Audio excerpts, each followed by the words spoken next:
So, are you ready for your first question? Yes, I am. This is from James, and he wants to know, question for Dr. Strachan. Do you have any criticism of Jung's work, either in theory or practice? None. The reason I don't is because he was a pioneer and a leader in his time. When he approached Freud and said, I think the model you're building, it doesn't get the full development of human beings and then even their processes beyond.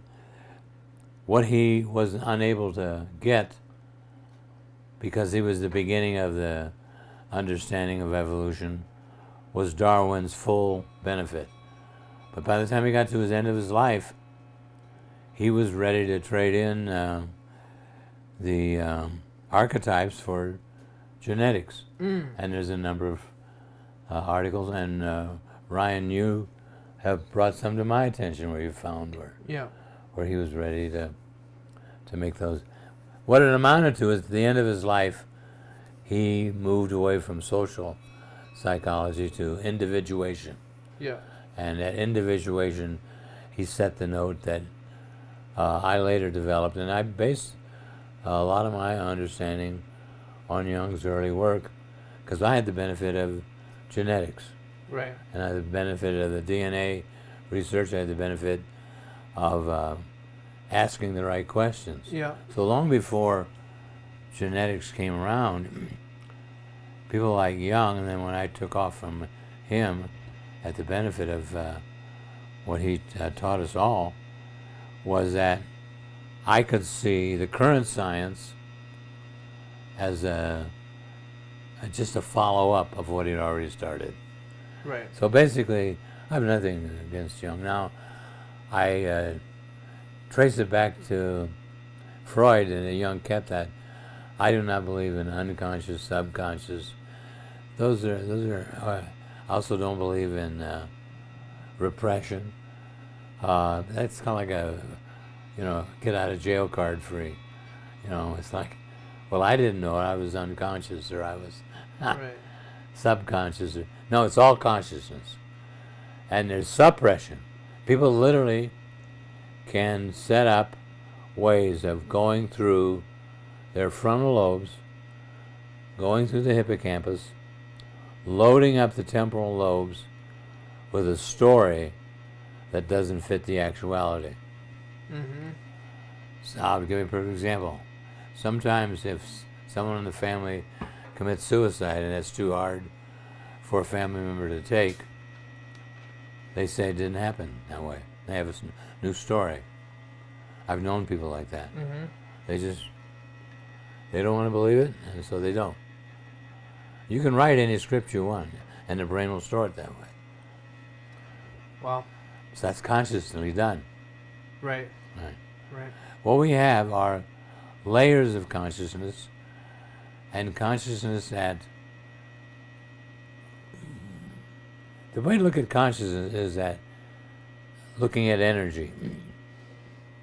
If you're conscious about something that is utilizing a large number of parts of the brain, like, for example, you're activating endorphins and you're activating interchanges, and you're activating emotions out of the limbic system, that memory, that event will be so much more powerful. A guy by the name of Parsons, who worked with Carl Rogers at the Study of the Person, came to Arizona State in 1968 and delivered a wonderful lecture. He said, what we forget sometimes is that really major events in people's lives have more impact on who they are than just a series of daily living. So sometimes something that is so impactful that'll happen. And then he gave a number of illustrations out of the research he'd been gathering.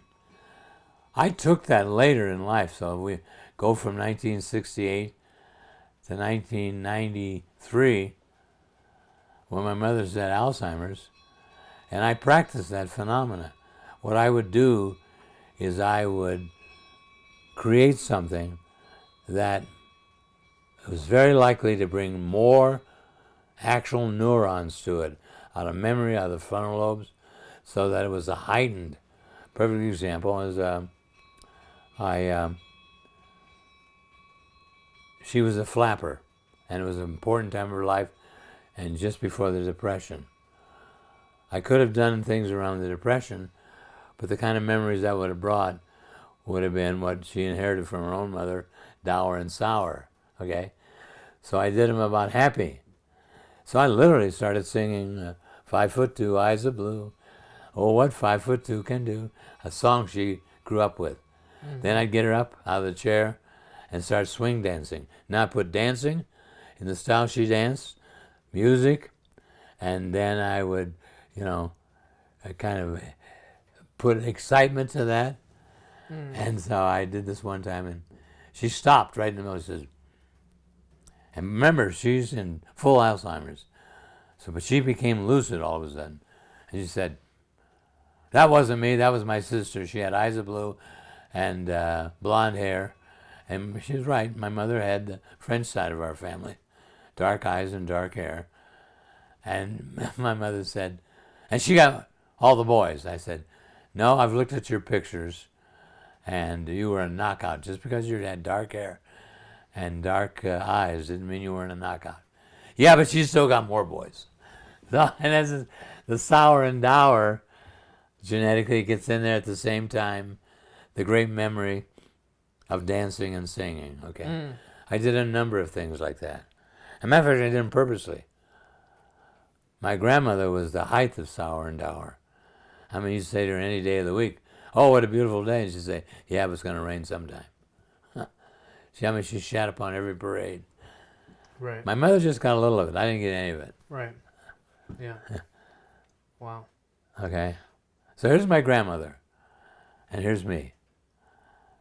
And we're shoveling horse shit. And my grandmother says, this is what always happens to me. And I say, with all this horse shit, there's got to be a pony in here somewhere. Right. Exactly. Those are genetic phenomena that have to do. Now, what Jung got at the end, as he started doing mandalas, was that awareness of individuation. And if you're ever interested, whoever asked the question, read Hoyt's biography of Carl Jung, one of the best. Fantastic.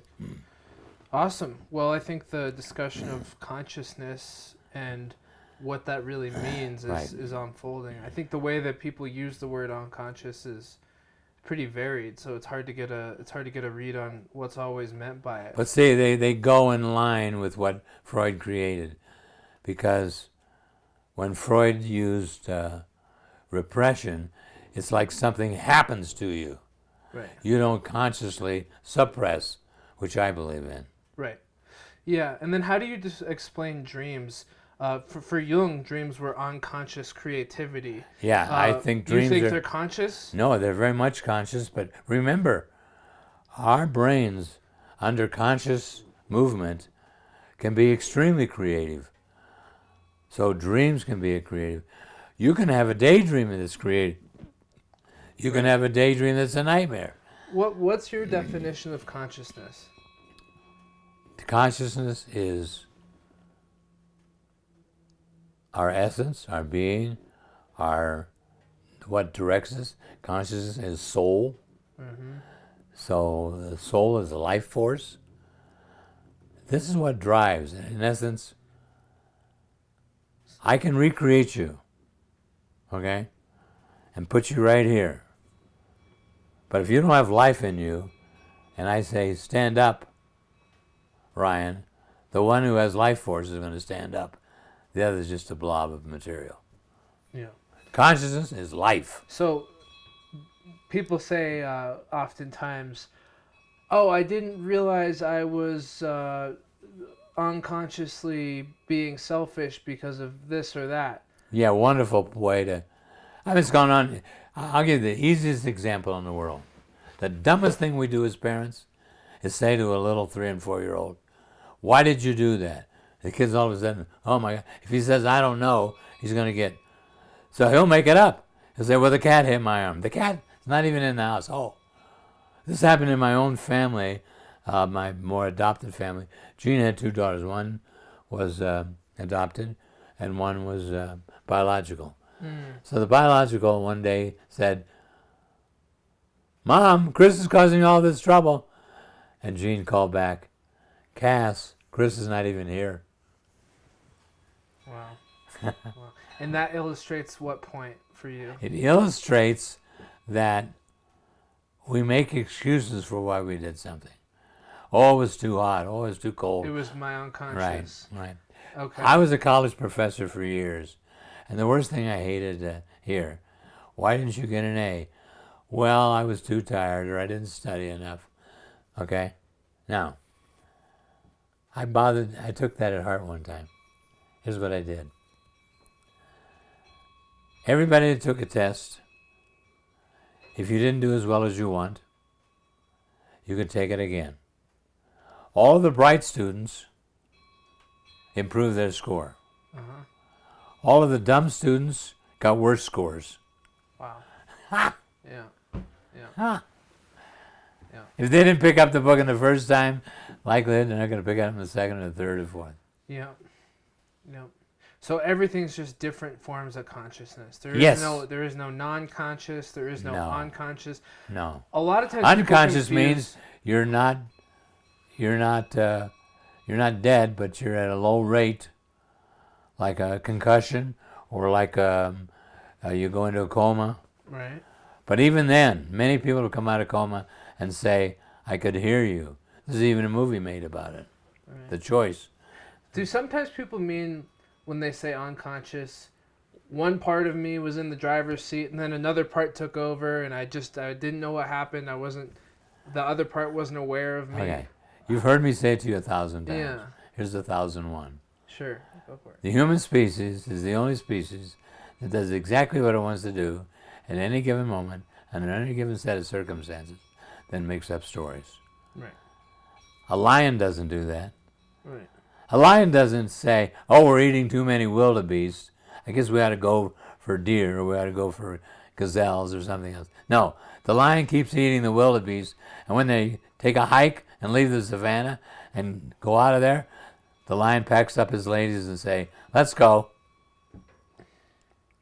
The lion never apologizes for eating first. Well, He doesn't even hunt. I understand your point. I just want to push this topic a little further because I think it's important. Like, for example, what happens if you learn something new about yourself? You have an epiphany, you have a breakthrough, a transformation. That's all that it is. It implies that you gain something new One of my greatest that teachers. you previously were not aware of. One of my greatest teachers, he was a biologist and a theologian. And he said it so well, it was wonderful. He said, if you believe in something, believe in it with all your heart and all your soul and match everything to go with it, perceptions, behaviors. The minute you don't believe in that anymore and believe in something different, drop this like a hot potato and start believing the new one. Right. Conscious effort. Right. I wrote my dissertation on this. Cognitive consonance and cognitive dissonance. Things that we believe, we keep going out and looking for proof that it's still there. Watch. You ready? Mm-hmm. Ask me, what are you doing, Raj? I'm keeping the elephants away. There's no elephants here. Must be working. Right. That's the post hoc rationalizations. Right? Yes. Yeah. Okay. Yeah, I understand what you mean. The word unconscious, I'm just trying to bridge it for people in a way that they'll understand exactly why we discard it. I know. I'm going to give you another example. My 70th birthday. My little grandson is about 4 or 5. Mm-hmm. And I live in the mountains, and I have this lovely deck, and I have this railing. On the railing, somebody left a Coke can. But that's going away from the party. The party's in the back of the patio, but I'm watching him as he walks along the deck, and he reaches up and hits the tin can and goes down. Mm-hmm. So I go up to him, I said, gotcha. He getting ready to go into a great big explanation. I immediately cut it short and said, that's okay. You probably just wanted to see what would happen. No big deal. But would you please go down and get it so I can recycle it? Mm-hmm. If I didn't recycle, I'd let you leave it down there. but I recycle. Mm-hmm. All the energy went out, all the fear went out, because he's expecting to get a ration of shit for knocking over the can. Mm-hmm. Every time we ask a child and they have to give an answer, we're creating that craziness. We're not allowed to say, I don't know. Or I just felt like it. Yeah, right, or I just felt like it. I want to felt- see what happened. I want to see how fast the glass would break when it hit the ground. Right. I mean, little kids experiment all the time. Right. Okay. Got it. Here's a funny story. Okay? Yeah. Just to show you what I mean. My boy is 7. The neighbor's boys are 9 and 6. They're good little Mormon boys. They probably shouldn't have been doing this. But all 3 of them are in my backyard. And it's dusk. And I walk out there. And what they're doing is they're seeing how high they can piss on the fence. That's funny. I get a look at it, and the guys look, they get ready for... My son didn't look for any damage. He figured his father would understand. But the other 2, those 2 little Mormon boys, knew that they shouldn't be doing this according to their family standards. And they look at me and say, it's okay, guys. Who's the winner? Oh, well, he won the last time. But we went back and got something to drink. I think I'm going to win this time. I walked in the house, and here's why. It's silly. My wife says, what's going on out there? I said, it's a guy thing you wouldn't understand. There went. They're having a literal pissing contest. They're having a literal pissing Right. contest.